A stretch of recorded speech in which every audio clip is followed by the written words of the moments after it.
Hi, my name is Bailey. This is Module 3 assignment for Sociology. We'll be answering 4 questions. The first one is, imagine you are a president of a Fortune 500 company. You started out as a secretary right out of high school and worked your way up to the top. The vice president and CEO are always at odds. As an expressive leader, how will you resolve the social dilemma and restore order in leadership positions between these two offices?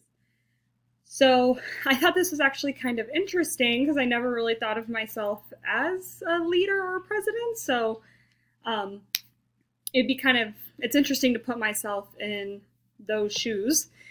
So I answered it saying, as an expressive leader, I would start by listening on why my CEO and vice president are always at odds separately. So that way you can see how they feel without having them together and they can express their opinions without feeling judged. I would kind of go off of their answers and see if there is anything that I can do personally as the president, and see if I can either change something that has to do with the workplace or policies that are in place. Maybe that's making them stressed out and, they're always bumping heads. If not, see if I can maybe sit them down together and discuss things, in a personal way and professional, of course, see if they can, resolve their issues together, without having to, talk behind each other's backs or things like that. Let's see. Sometimes even just venting is nice too. So, allowing them to speak what's on their mind or even just to each other, it may help. And that way they can see, from both sides. Like maybe they were thinking that they were doing something a certain way and the other didn't like it. And, that maybe even solve the issue as well. I also said, as president, I feel like it is important to listen to your employees, make sure they're happy. If not, your company does not succeed very much because no one will want to work there because of the stressful environment. But it's also important for them to understand as well that they are in higher positions as well, and they need to be setting a good example for the people under them. So, even if they have, differences and they're always, butting heads, they need to keep it in mind that they're someone else's leader as well. Okay, so the next question is, name 3 types of formal organizations and explain how each is different. Also explain a time when you were involved in one of these types of organizations and positive and negative I've had within it.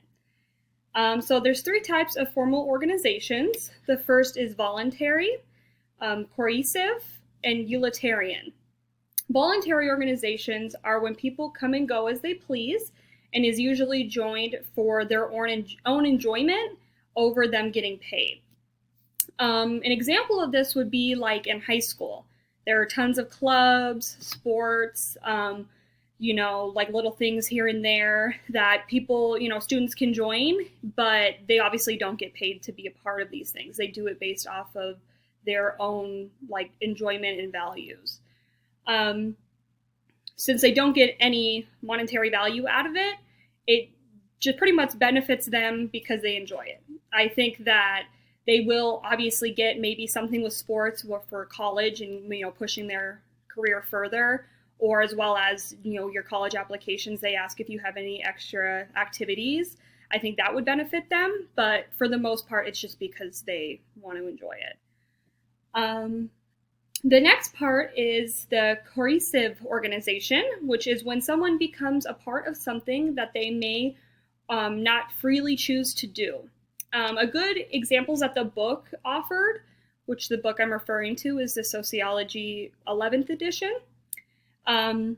They mentioned that it would be like mental hospitals, people sentenced to life in prison, or they of course said drafting for the military, which, of course we're not experiencing right now. Most people go for their own pleasure.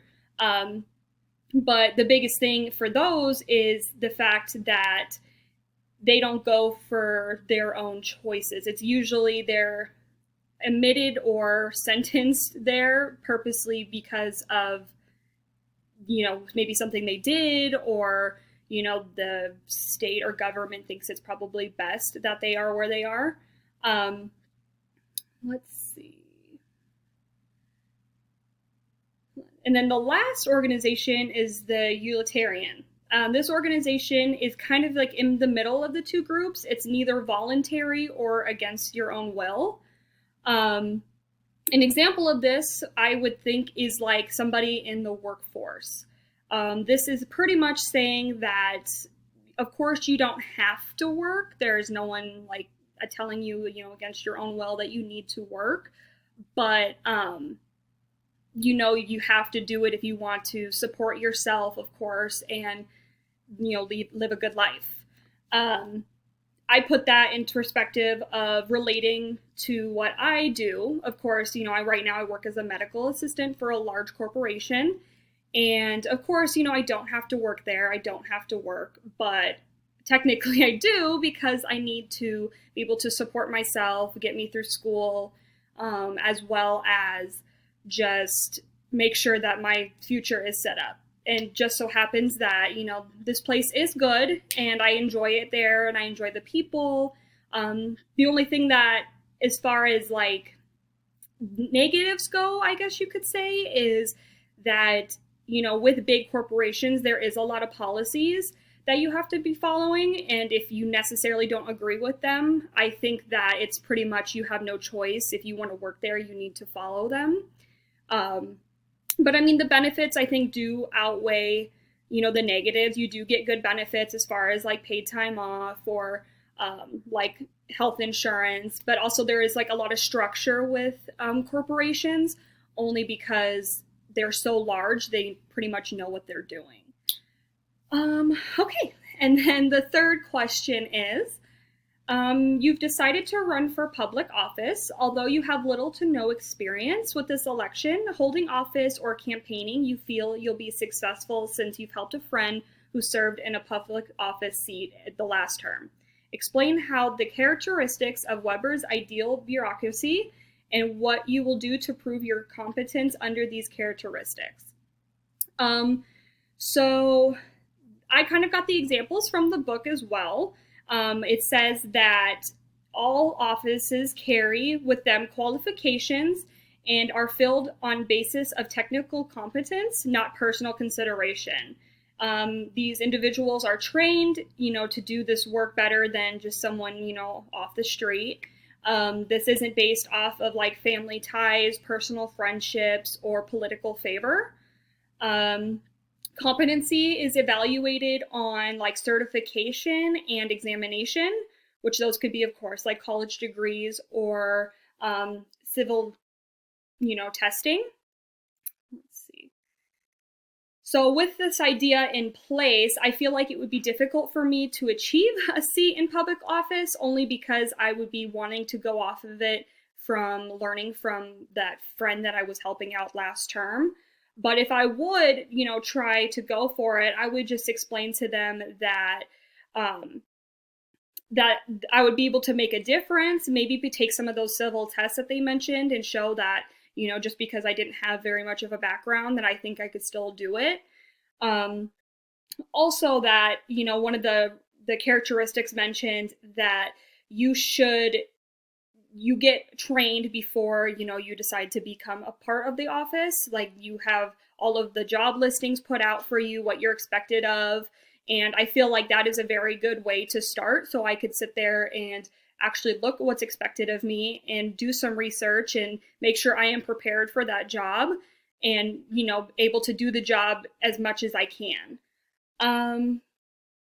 Let's see. I think that overall, like those two things would give me a better chance on becoming in office. Just because I didn't do anything with that background, at least if I put the effort in and tried and ran those tests, I think that I would have a fighting chance.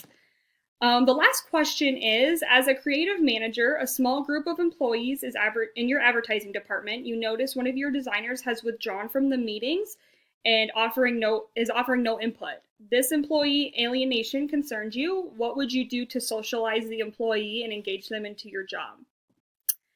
So, if this employee was feeling alienated due to maybe not feeling some sense of fulfillment while working, I would probably work on that, discuss with them, see if, um, maybe I didn't give them a big enough like part in the project. So I'd probably start with that and just see how they're feeling. Sometimes it's maybe not even that. Maybe they're just feeling burned out. So I would probably ask if they wanted to maybe work on something separate for once, kind of give them their own like mind space, maybe some new, fresh ideas. Um, as well as just make sure that they know they're still involved, that you're not, just because you may have a small piece, it is part of the bigger picture and the outcome. um or even just say, do they need a little bit of time off, like, if you want to just take some time to yourself, I'll have someone else take over your spot. Because that does happen, people do get burned out, and I think that's important for managers and leaders to see that sometimes your people need a break. um and this would hopefully lead to that person being more involved with the meetings again and the projects, and just see that they aren't just a person, that they are important, and that we will need them for the rest of our team. All right, so that is it. Again, my references are off the book Sociology, the Core 11th edition, published in 2012. And I will, of course, attach this to the submission. Thank you for listening, and have a great day. Bye.